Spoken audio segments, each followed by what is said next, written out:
One morning I woke up and there was a dead cockroach on my cheek. Welcome, one and all, to day 5 of 13 Days of Horror. Today's movie is Stuck. Yep, Stuck. It's a Stuart Gordon film from 2007. Stuart Gordon, well, I hope you know, he did Reanimator, and Reanimator is awesome. So hopefully this movie is too. It's about a woman who hits a guy with her car, and the guy gets stuck in her windshield, and instead of taking him to the hospital, she takes him home and parks him in the garage and leaves him there. Why? I don't know, I haven't seen the movie. But it better be a decent reason, or this movie might not work. I think this movie is going to hinge on why she doesn't just take him to the hospital or call 911 or something. Why she does anything other than take him home and park him in her garage to die. Maybe she's just a really evil person. I think it's also going to come down to, are you supposed to feel sympathetic or feel empathy towards this woman, or is she just the bad guy? Is the guy in the windshield Stephen Ray, if I remember right? Is she like, okay, I have to take him to the hospital, and she goes in the garage and he's gone. And he's stalking her. Or maybe she stalks him. Or maybe they stalk each other. So, maybe her job is a driver, so that would be kind of humiliating if, being a professional driver, she hit somebody. Or maybe she just got a promotion to driver trainer, and her job is to train other people to drive well. And, well, that's not going to look good if the very day she gets a promotion, she hits someone with a car. Well, that's not gonna... I'll probably lose my job. I'm gonna hide the corpse. I don't know. Yes, so she's a driver, and she's finally promoted to driver trainer, to train other people to drive, and she was doing some celebratory coke and hit a guy with her car, and that's why she's not taking him to the hospital, because then they'd figure out she was snorting coke while driving, and she'll lose her job. I'm gonna watch the movie now and see how close I am. My mom told me she had cornrows once. The hairstyle where you braid your hair kind of like to your skull. She said it was really comfortable and made maintenance and cleaning really easy. I don't know if she looked good with that hairstyle or not, because I don't believe I have ever seen a picture of it. But I have seen Mina Suvari with cornrows in tonight's film, Stuck. Not a great look, not a fan. Nothing really wrong with the hairstyle, looks great on some people. Not the best choice for her, I don't think. But, according to my mom, it's really easy to maintain and clean, so that's a plus. I rather liked this movie. You really have to watch it with the right frame of mind. If you're familiar with Stuart Gordon's work, Reanimator, probably the most famous, you have to approach it with the understanding that it's supposed to be funny. Horrible, and horrific, and gross and gory, and all that good stuff, but it's supposed to be funny. It's also based on a true story, and this is not the best shirt for a pocket square because it keeps falling into my pocket, but it starts out based on a true story. I went, yeah, so is the Blair Witch. And, or actually the Blair Witch was supposed to be a true story, whatever. Anyway, I looked it up quickly after the film, and it is based on a true story, and there were a couple movies following this based on the same story. There was an episode of CSI or something based on it. A woman hit a guy with her car, and the guy got lodged in her windshield. She was drunk and high at the time. And she drove him home, parked him in the garage, and left him there to die. Where he did die. And she and her friend or boyfriend and his cousin or something took the car with the body, parked it in a park, and lit it on fire.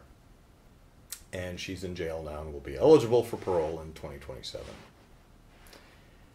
I mention this only because at the very end of the credits, it has the typical, any similarities to real people, places, or events is entirely coincidental. Liar! No, it's not. You can't put based on a true story and then go, oh, any similarity to real people or events? Total coincidence.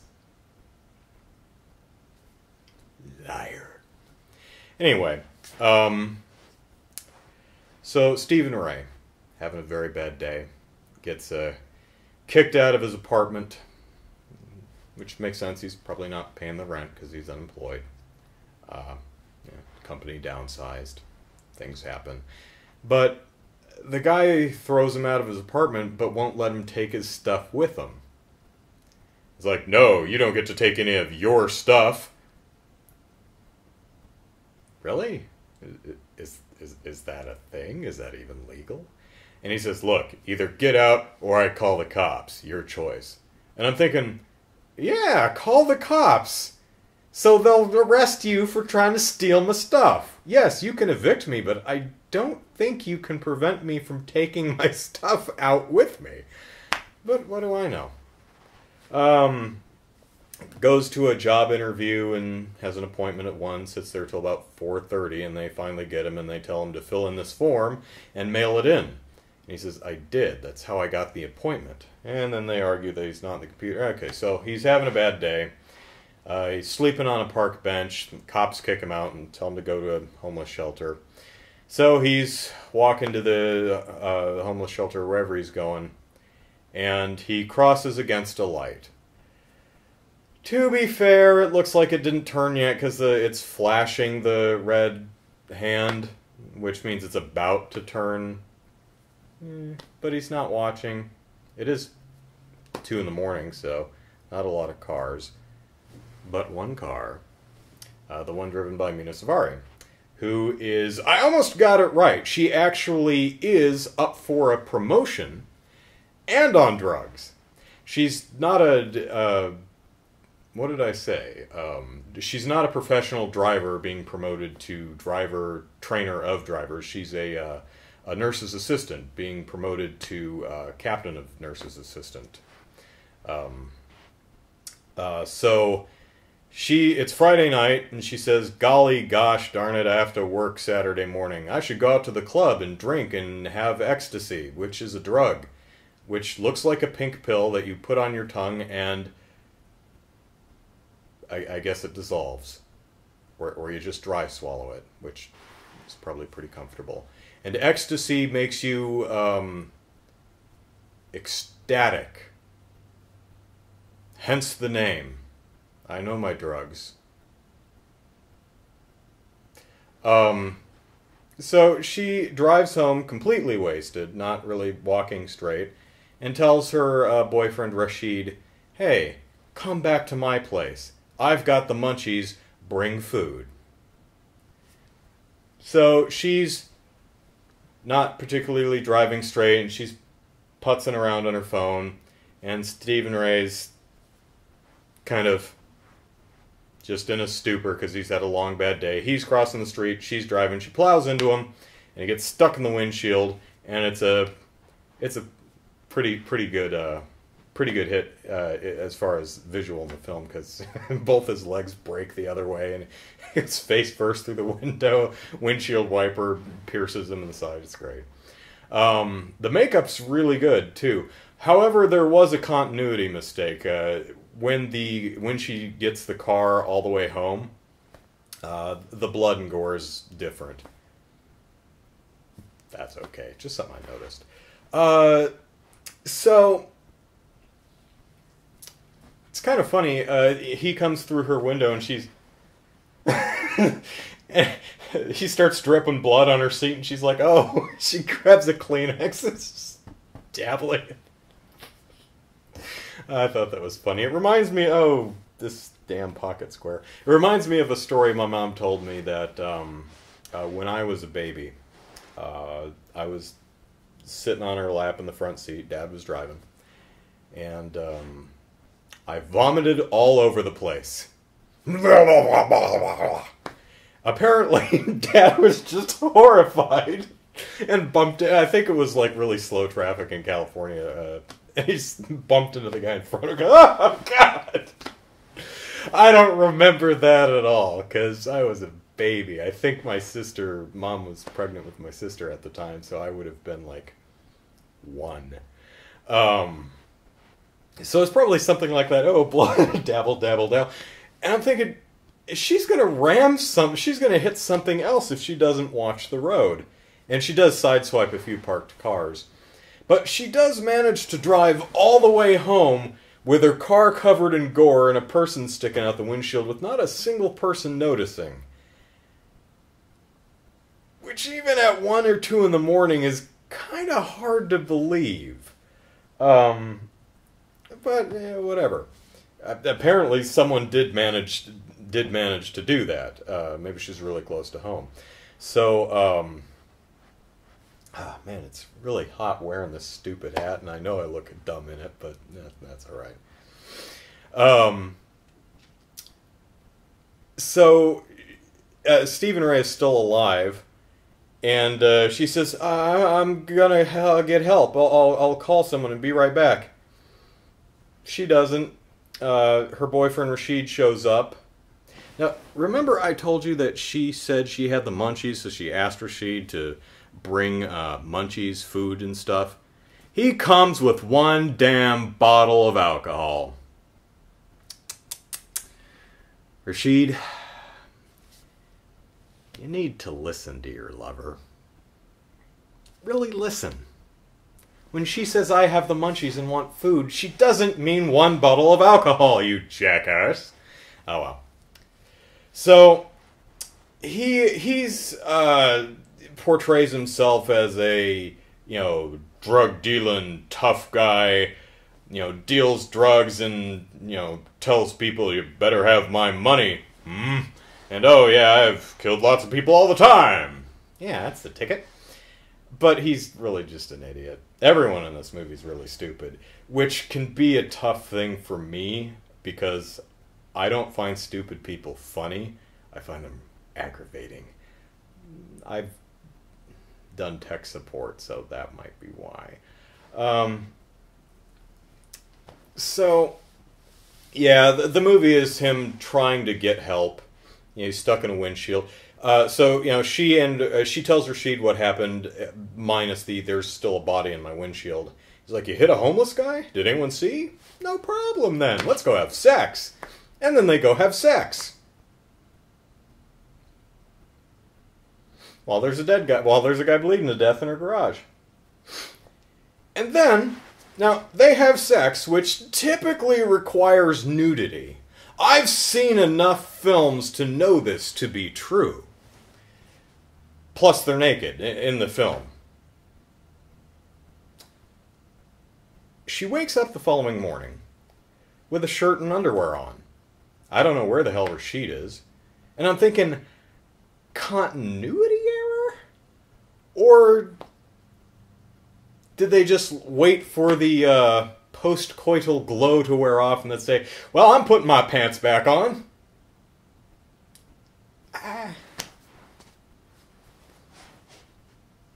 Yeah, I could see that. That's it. Nope, not staying naked. I'm putting all my clothes back on. Are we having sex? Are we having sex right now? No? Then clothes are on. Only naked for shower and sex. That's it. And the occasional skinny dip. Then she goes to work, takes a cab, because the car's kind of out of commission. And she gets to work and she realizes, oh crap, I left my phone in the car. The dying guy might call 911, which he manages to dislodge himself from the windshield wiper, grab the phone, call 911, but he doesn't know where the hell he is, so he can't really direct them. And the phone runs out of batteries. So she skips out on work, goes home, and he regains consciousness and sees her sitting there, and she says, "Why are you doing this to me?" He's like, "What?"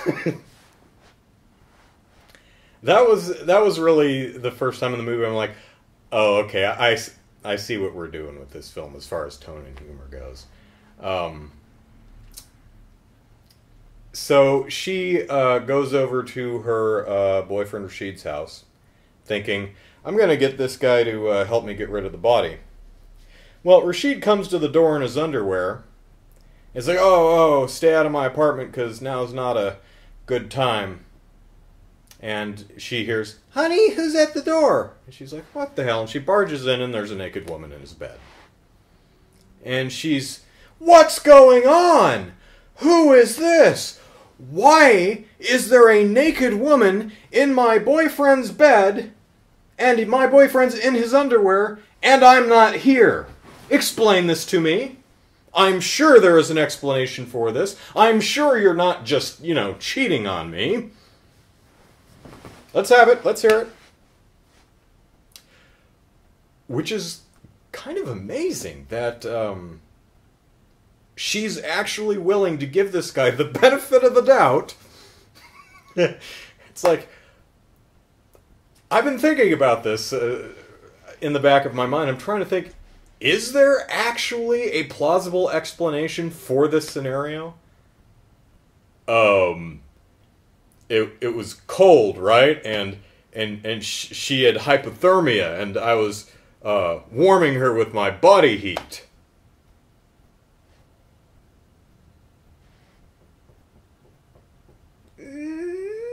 If it's really, really cold, maybe that would work. Didn't seem that cold. Seemed like a fine spring day. So, Mina Savari, who's a small-statured woman, hits this woman in the face with a frying pan and throws her naked self out the door. Yep. But the boyfriend's nice, and he says, hold that thought, and he goes and gathers up her clothes and gives her clothes, and I'll call you.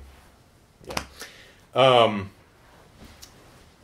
Then Rashid and, what's her name, Brandy or something, Mina Savari's character. So they're at home trying to figure out what to do. And then her buddy from work comes, she never goes back to work. I'm probably not going to get that promotion now. And she sees the car, but the body had moved at that point. He's laying on the floor under a tarp. And she sees, and there's a hole in the windshield this big, or that big, and blood streaked all over the hood. And she's like, "Oh my gosh, what happened? We hit something." "Oh, what did you hit?" A deer. And she's like, "You know what? You're lucky to be alive. My mom hit a deer once, and it was like all kicking and stuff. Could have killed her." It's like, wow. And I think the funniest part of the scene is Rashid and Mina Savari's character are looking at her like, "Really? You're buying this? You're actually... What? Huh. Oh, okay. Yeah, deer in the city. Damnedest thing. Who'd have thunk it? And I, didn't take it to the cops, because who would believe I hit a deer? They'd think, oh, deer, horse poop. You hit a person. You're going to... So, yeah, goes on from there. There's this little kid who's playing with his soccer ball, and he hears Stephen Ray screaming from the garage, and he says, "Oh my God, I see a guy stuck in a car," and he goes and gets his mom, and his mom's like, "Really?" And she, she's cooking and stuff, and she's like, "Oh, show me!" And she turns the gas off on the stove before she leaves, which is a really good thought. And they go down the street, and she looks, and oh my God, there is a guy stuck in a windshield. All right, let's go home. What do we do? And the father's there and says, "You do nothing. It's not our problem." What? What? And he argues that it's not our problem, it's not our business, and do you want the police here? I'm like,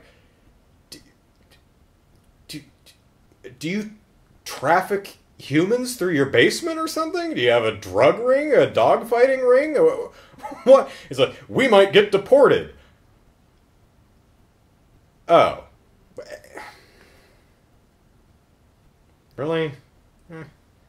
Couldn't you just, like, I don't know, go tell the neighbors to, you know, we don't have our papers yet. Could you call the cops for us? Because there's a body in the person's garage. Maybe they're just really unliked. So, yeah.